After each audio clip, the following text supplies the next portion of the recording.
Being here together at this institute provides us the opportunity to learn from each other, to support each other, to empower us to lead our schools to a future that is awesome for those we lead, and most importantly, for all of our students. So before I introduce this morning's keynote session, I want to take a few minutes to thank my colleagues, friends, and partners for your support and feedback throughout this year. To Chuck, the executive committee, the entire NYSCA staff, HOD, and LEAF, your support, wisdom, and guidance throughout this year has been invaluable. And to my family, my rocks, especially my husband, Bob, the big rock, thank you for your patience, love, and support. And now on to our keynote sessions. Our partner, Imagine Learning, is the sponsor of our keynote session. Here is a short video about Imagine Learning. New York superintendents, these past few years have brought unprecedented challenges to ourselves, our teachers, and our students. To meet these challenges, Imagine Learning has taken the next step to empower more educators, engage more students, and connect more families to learning. We have brought all our products together under one brand, united by one mission: to support New York educators and students with every aspect of their learning journey. Imagine being the change you wish to see in education. Imagine being a leader who not only innovates, but inspires. Imagine the possibilities. Imagine Learning. Let's do something great together.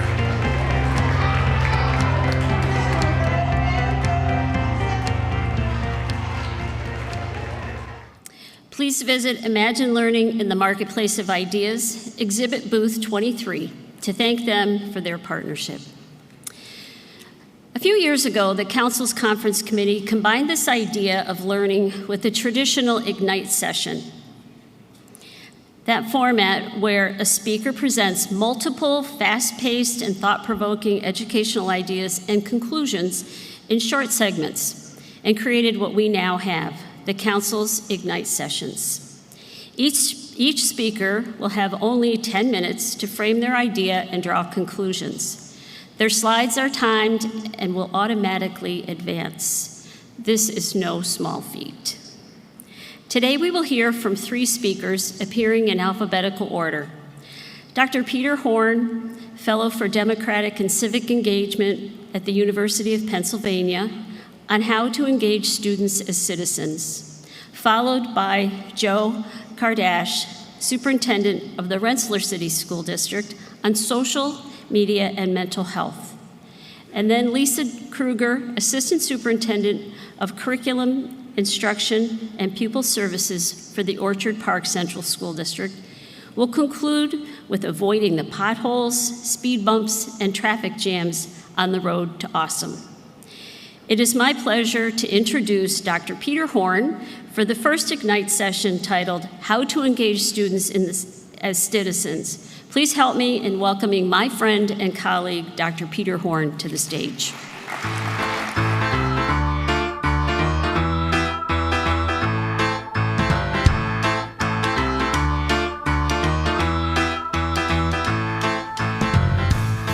This song was written by Schaefer James, a talented student I first met as my student in English 4 college prep, 25 years ago, my first year teaching.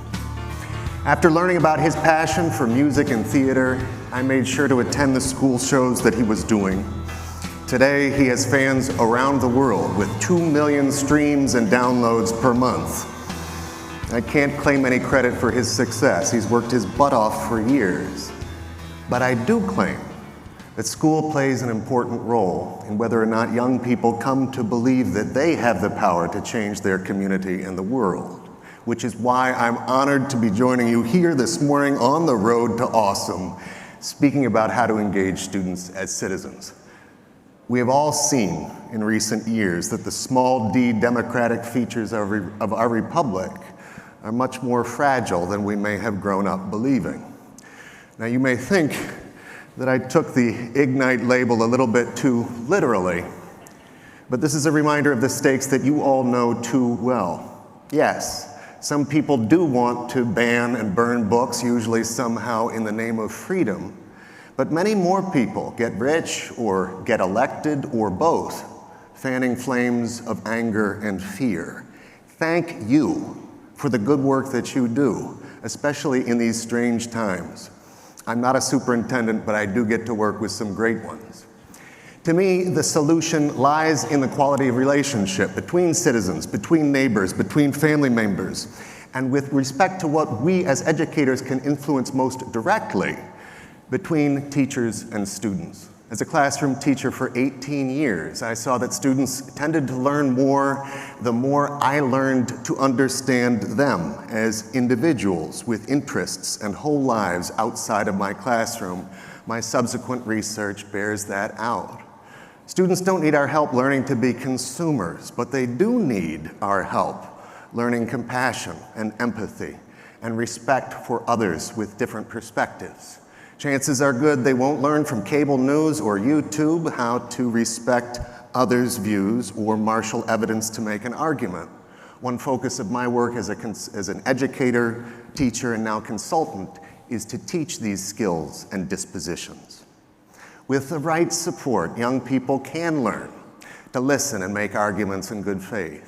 If students believe that their views and actions can make a difference in their school community, they will be much more likely to believe they can make a difference in the larger community as adults. I make no assumptions about what you in your districts may or may not be doing already. Indeed, I would love to learn that from you. But here are 9 ways to start. 1, respect student input about teaching. Most students are not experts in calculus or Mandarin, but all students are experts in the ways that they learn best. But we don't ask them, or we don't ask them regularly enough. For 18 years as a classroom teacher, the best feedback I ever got on my teaching came from reading anonymous answers to these 3 questions by every student at the end of every marking period. 2, debate less, discuss more. Classroom debates with winners and losers are often awkward exercises, with students worried most about looking stupid in front of their peers. Instead, strive for conversations where students help each other think through matters of real interest. Yes, this is hard. Facilitating a real discussion is, I believe, the most difficult skill for a classroom teacher to master. Coaching is often necessary, but it can come from colleagues who excel at it. 3, develop critical literacy strategies. Put simply, critical literacy pushes beyond the basic reading skills of decoding and comprehension, strengthening students' abilities to engage texts ranging from science books to poems to pop-up internet ads and ask critical questions about authorship, implicit assumptions, and consequences. Critical literacy deepens students' ability to engage a whole range of texts and how they influence our ideas and actions. 4, solicit student viewpoints across the curriculum. Students can practice critical thinking and discussion in every subject area, from the pros and cons of vitamin supplements in phys ed to differing strategies to solving a proof in geometry. Again, my theory of action is that kids are much likelier to behave like citizens as adults if they've had practiced feeling like citizens in school.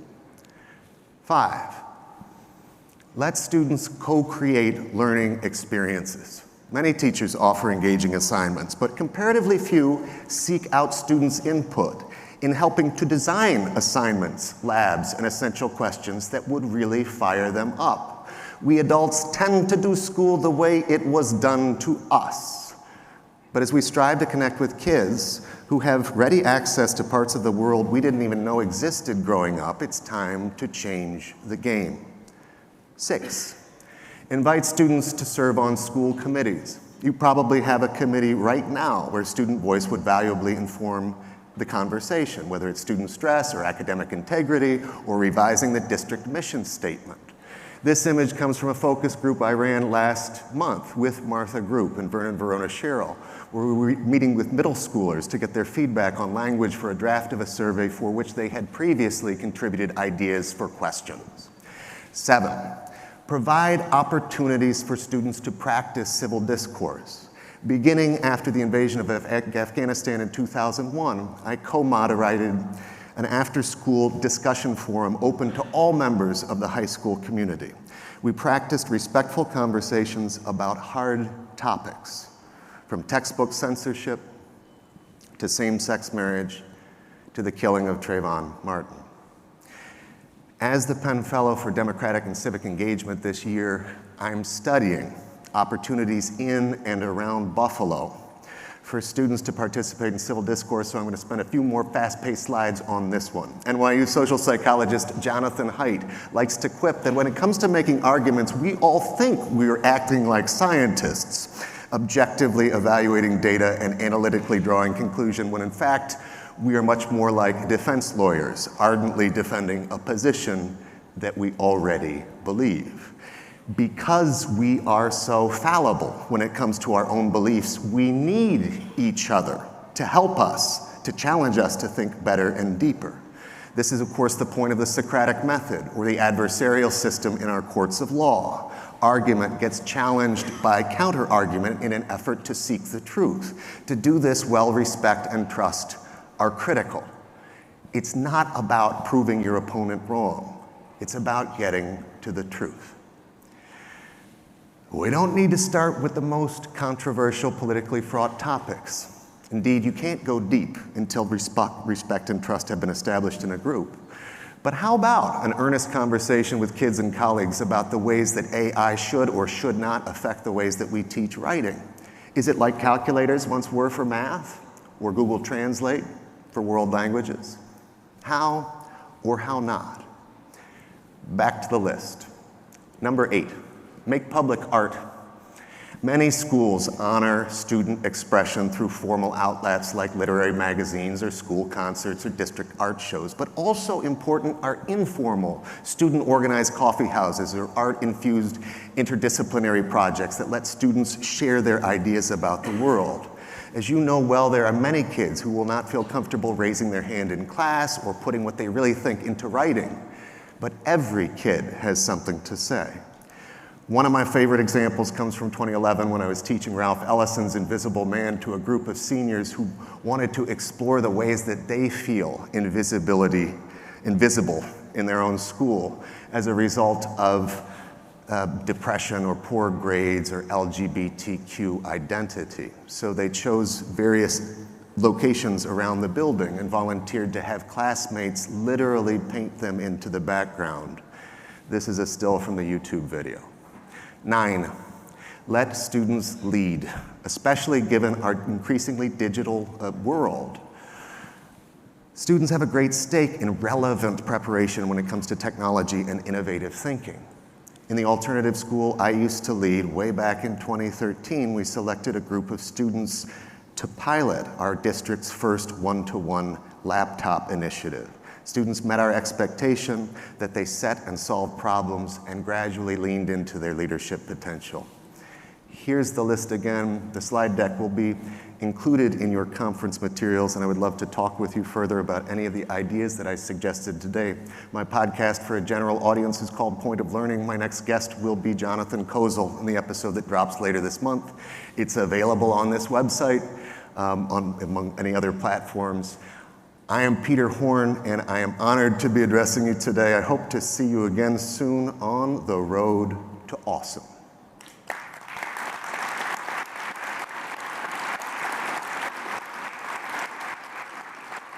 It is now my pleasure to welcome to the stage Superintendent Joe Kardash.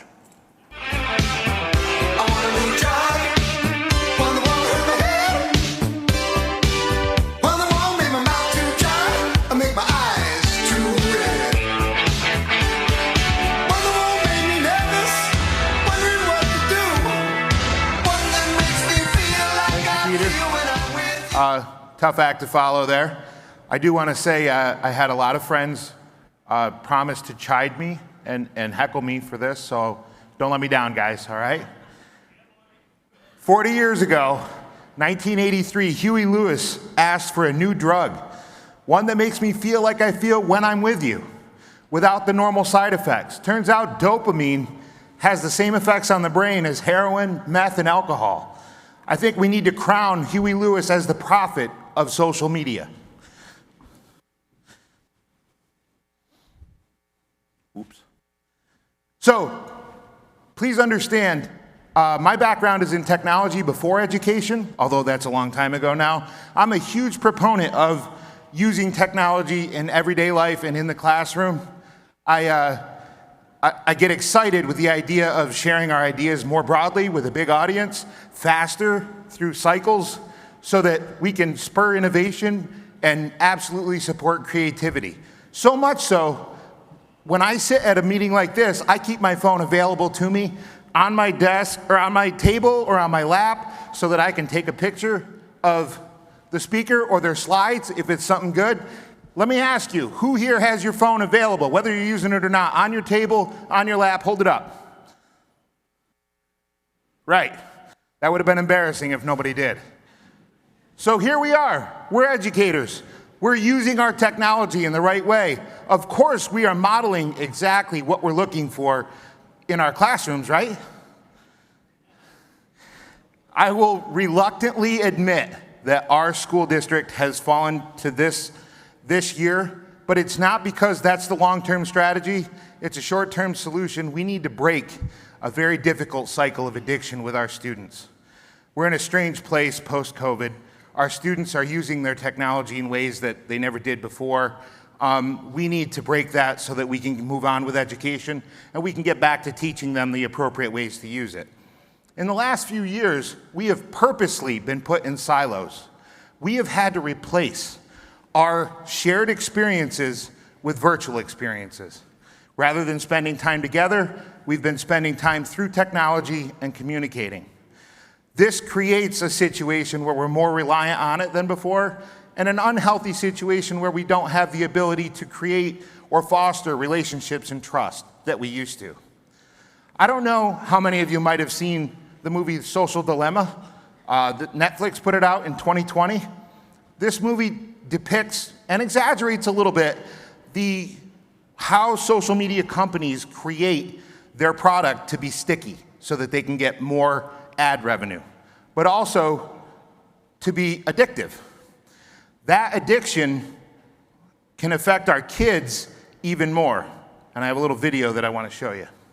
Number one psychiatric disorder among teenagers is anxiety. Typically, it's anxiety about needing to check in with social media. There's another study that looked at fear of missing out, and it looked at kids who have high anxiety around missing out. Even though social media makes them more anxious, makes them more worried about missing out, they can't stop looking at it. That prefrontal cortex hasn't developed enough for them to be able to put it down, to say to themselves, it's not making me feel good. So we weren't saddled with distractions in making shared experiences. We lived a simpler life. Most of us at our age went out in the morning and make sure you come home when the street lights came on, as the saying goes. Our kids have challenges that they didn't have in the past, or that we didn't struggle with. But we need to help them with that. I had an aha moment with my wife on Christmas break. We went to silent disco. I don't know if anybody's heard of that. My kids were super excited. They said, hey, you get to choose your own music. And Carolee and I laughed at them. We said, this defeats the whole purpose of the shared experience. I said, this is akin to two kindergartners playing next to each other in parallel. They're playing, but they miss the whole shared experience. And I had to actually take my son to the DJ afterwards to make him realize, oh, that's what it's supposed to be like, and he understood. So we have all of these challenges for our kids, and we know who gets to solve issues when we have social issues like this. Everyone in this audience with broad shoulders, education has to figure something out with this. How can we help mitigate the issues? In our school, we started by putting together a team. I hired a counselor with a strong background in technology, found another person with the passion in our school to be part of that team. We found a couple of partners through NARIC. Big thanks to Dale Brialt and and Mike Dowdy for helping us find those. We got this team together, started discussing, reading books, and doing research. And in my style, I'm going to let Chris tell you a little bit about what he does with his long, crazy title. You know, for some students, they might have anxiety, depression, some mental health issue, and the phone becomes a way to avoid, right? Rather than dealing or processing with your anxiety or being able to get through something that's maybe a little boring sometimes, the phone is such an attractive way to skip over that point and skip over that moment in your life when, you know, what I try to do when I speak to students, or especially with my curriculum, is give opportunities for alternatives. What are some techniques, some positive coping skills we can use to work through those tough times? So Chris does some research. He goes and engages students. We create the conversation. We find out where students are at. Step one here is understand the problem and engage students, create an awareness.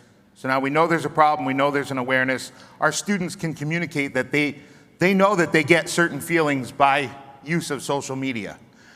Chris takes what he learns with all of the research from the team and from the kids, and then meets with teachers through faculty meetings or other meetings so that we can discuss where the kids are at, share the information, and create a common vocabulary so that we can bake the conversation into the culture of the school. Chris also does surveys. One of the surveys that was particularly telling or actually scary to me was he asked juniors when they started using social media.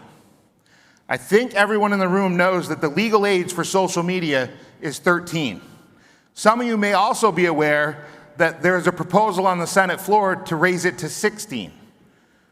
But I'm going to say the true concern is, let's ask, do we treat underage use of social media anything like we treat underage use of alcohol, tobacco, or newly legalized marijuana? Unfortunately, I think we kind of turn our head. Another piece of data that came out that's encouraging is 84% of our juniors said they've considered deleting their social media. I'm not encouraging that, but what that tells me is they're not so attached to it that they can't imagine a world without it. This is a bright light to me. They understand that it holds a place, whether it has, even when it brings frustration, the world doesn't have to revolve around their social media. There are other things.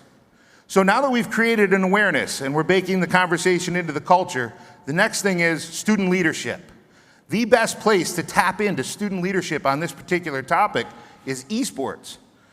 Esports is fundamentally built on building teams through digital communication. They have digital wellness as a strand through everything that they do.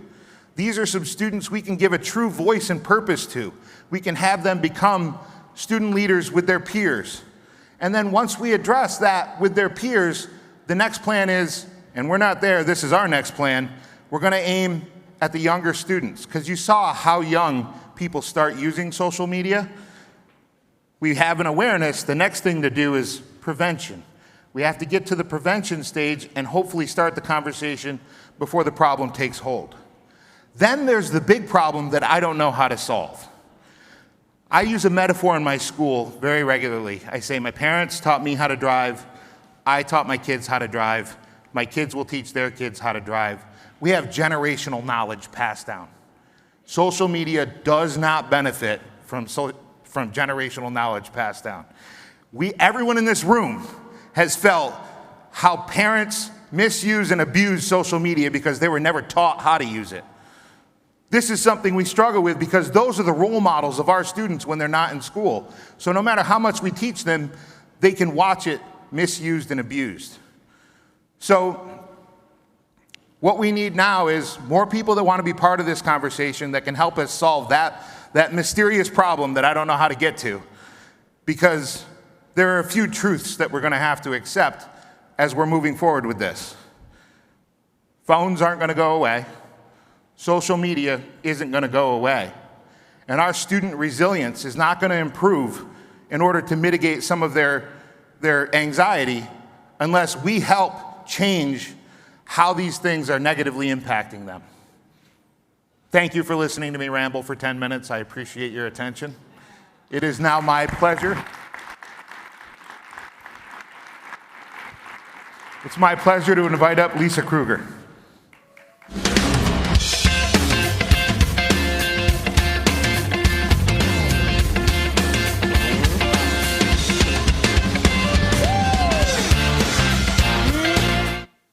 Good morning, everyone.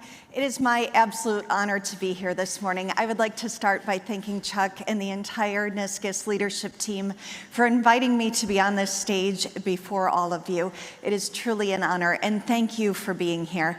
In my short time that I have with you, I hope to share 3 strategies that are anchored in research that you can take back to your school communities.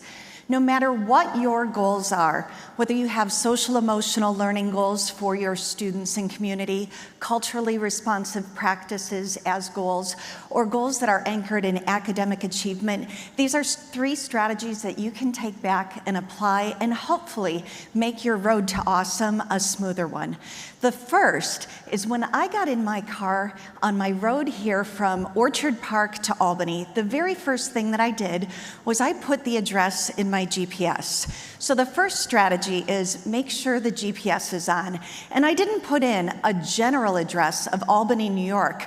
As our speaker yesterday afternoon said, be very specific and concise with our goals so that those that we're leading know precisely where we're going on this journey to awesome, and we can provide that turn-by-turn navigation of how we're going to get there. The second strategy is something that comes from big technology giant Google. Google invests a ton of money in how to best go about recruiting, attracting, and retaining staff. And the second strategy is to ensure the safety of our passengers. And I don't mean physical safety, psychological safety. Google embarked on a 2-year study that was codenamed Project Aristotle. And what they found is that despite recruiting brilliant talent, they had some teams that really struggled, while other teams soared with innovation and creativity. And they set out to ask themselves why. Why was that the case? The number one factor that they found was psychological safety. It didn't matter how frequently teams ate lunch together, whether they had common interests. Psychological safety among a team was the deciding factor. And Amy Edmondson from the Harvard Business School has indicated that psychological safety is when we within the team feel safe enough to make personal risks. So what does psychological safety look like in the workplace? Well, it's the birthplace of innovation. With psychological safety, individuals feel comfortable to speak their mind, to take risks, and to step out of their comfort zone into a zone where they may try a new strategy or skill. Without psychological safety, we get anchored into our traditional practices. We play it safe, we don't take risks, and we don't ask for help. Simon Sinek, who many of us are familiar with his work, Simon Sinek believes that we as leaders have created an environment of psychological safety when those we lead are comfortable raising their hand to say, I made a mistake or I need help. That is psychological safety. This has been a question for our team as to how we can provide learning opportunities so that those that we lead can step out of their comfort zone in a way that's safe, able to try new strategies and new innovation within their classrooms without fear of embarrassment or risk.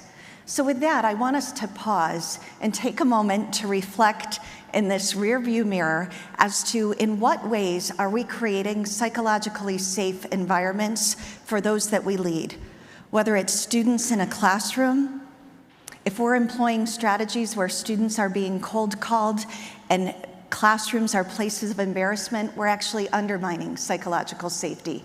And in what ways are we fostering psychologically safe environments for those that we lead? Eduardo Bursino says that we spend most of our time anchored in 2 zones, the learning zone and the performance zone. And while you are an absolute lovely audience, right now I'm in the performance zone. I am not just up here winging it today. I spent time reflecting on what I wanted to say today, rehearsing, writing, revising. I spent a tremendous amount of time in the learning zone to be ready to prepare for today in the performance zone. I'm going to give you another example from my beloved Buffalo Bills. I have some Bills fans in the house, I know.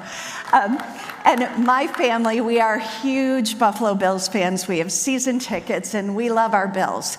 But when I think about the NFL, there's only 17 regular season games. Each game is an hour long. An individual NFL player, if they're a starter, might actually play only a few minutes a game, and over the course of a season, maybe 4 to 10 hours over that entire season. But look at the amount of time an NFL player spends in the learning zone practicing and preparing for that high performance in the performance zone. They are studying film. They are reviewing playbooks. They are honing their craft in a lower stakes, more psychologically safe learning zone in order to perform at the highest level in that performance zone. I give you this example from the NFL, but there are countless examples where time and time again, the more time that we spend in the learning zone actually has proven to show an increase in the performance zone.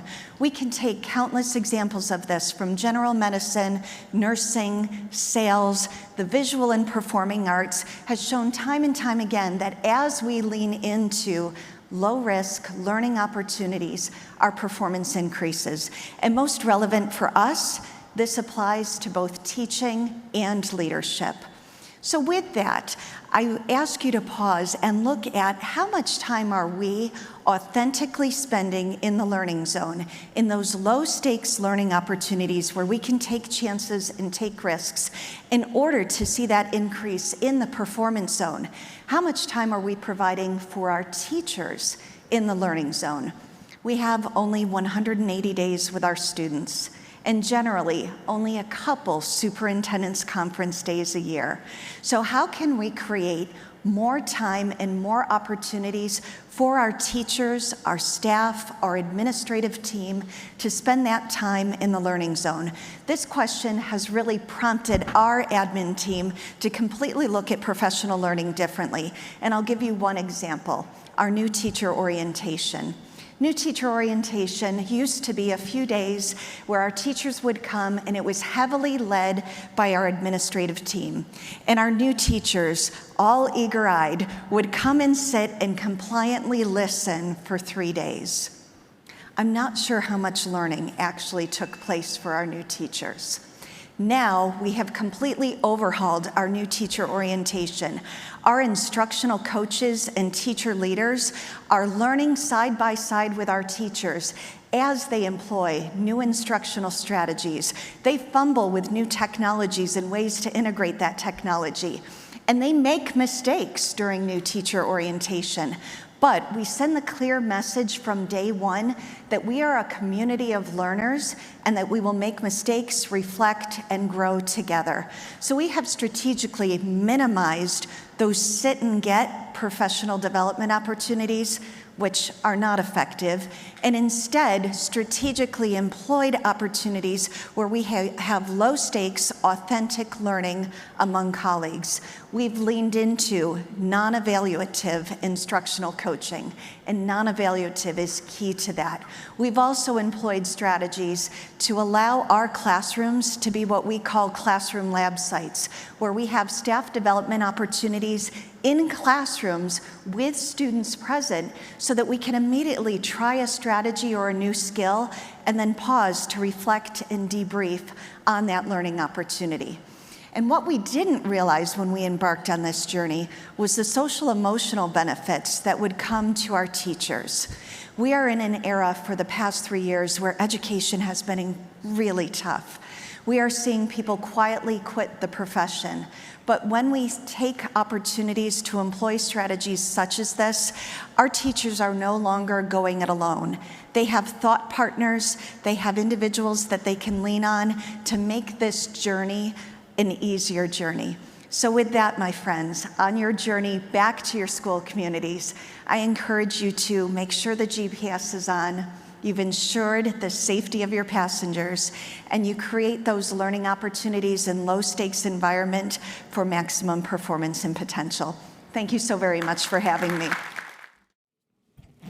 Another wonderful series of Ignite sessions, starting off with our Ignite session with our Superintendent of the Year. So thank you to all 4 of you for presenting this morning. Great job, much appreciated.